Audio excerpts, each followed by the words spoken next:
Hello and welcome back to the channel where I provide daily cricket content on interesting topics.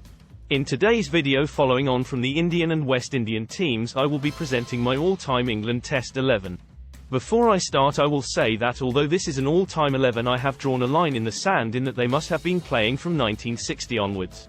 The reason I have done that is I think it's only fair to use players from when cricket became more accessible globally and pitches started being covered more regularly.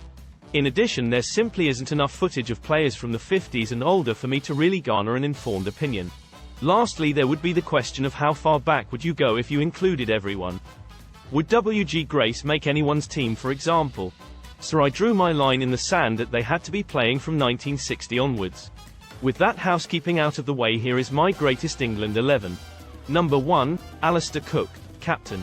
Batting average, 45.35, 12,472 runs, 33 centuries. Cook is England's all-time leading run scorer in Test cricket and a prolific opening batsman who was known for his ability to bat for long periods of time. He was known to score hard runs in on difficult tours such as in Australia and India, and could be depended upon to get the team off to a solid start.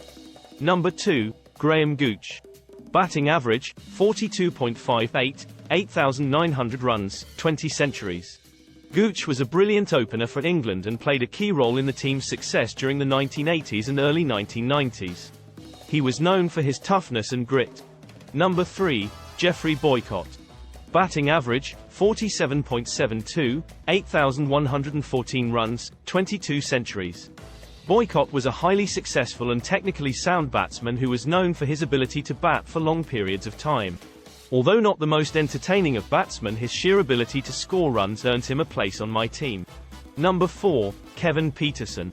Batting average, 47.28, 8,181 runs, 23 centuries. Peterson was a flamboyant and aggressive batsman who played a key role in England's victories in the 2005 and 2009 Ashes series.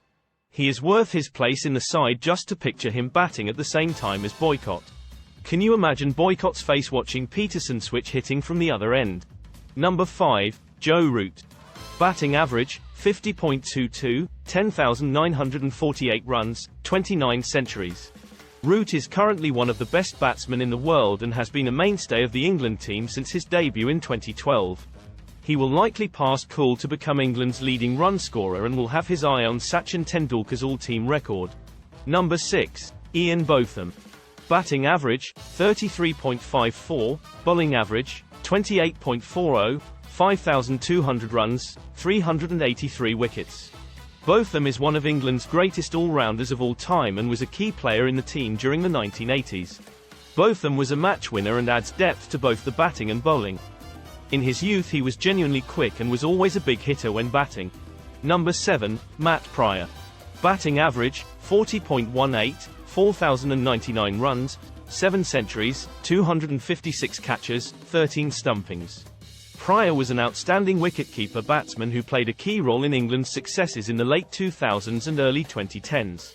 He scored his runs quickly and could wrestle games away from the opposition in a session. Number 8, Fred Truman. Bowling average, 21.57, 307 wickets. Truman, the oldest member of my team, was a fiery and fearsome fast bowler who played for England in the 1950s and 60s. He took 307 wickets in his Test career at an average of 21.57 and would open the bowling for me. Although he was around before speed guns, he would have likely been the fastest bowler at my disposal. Number 9, James Anderson. Bowling average, 25.99, 685 wickets. Anderson is England's all-time leading wicket-taker in Test cricket and one of the best fast bowlers of his generation. He seems to be getting better with age and recently recaptured his spot at the top of the ICC World Rankings at the age of 40. Also, what is interesting with Jimmy is that his second half of his career he has averaged low 20s with the ball. Anderson would open the bowling in my team with Truman. Number 10, Derek Underwood. Bowling average 25.83, 297 wickets. Underwood was a masterful left-arm spinner who played for England in the 1960s, 70s and 80s. He would provide control, variation and a wicket-taking threat to the bowling attack. Number 11, Bob Willis. Bowling average, 25.20, 325 wickets. Willis was a fearsome fast bowler who played for England in the 1970s and 80s. With his long run-up and his menacing growl, he cast an intimating figure on the cricket field. Plus, who could forget his 8 wickets against Australia to win the Headingley Test in 1981. So there you have it. I believe that to be a well-balanced team with a very strong bowling attack and some excellent batsmen. There were a few players who missed out, including Alan Knott, Stuart Broad and Jonathan Trott. Arguably Knott was a better keeper than Pryor, but the latter got the nod from me based on his batting and the fact he was a fine keeper himself. Having said all of that, as hard as it is for me to admit as an Englishman, I don't think this team is as strong as the Indian or West Indians. Take for example, there is only one batsman averaging over 50 in the English side compared to the West Indian having 3, not to mention their bowling. Likewise, the Indian superstars in their all-time 11 just make some of the English look a bit second-rate. Perhaps I am being harsh. As ever, I would really like to hear your opinions. Is there anyone else you would include?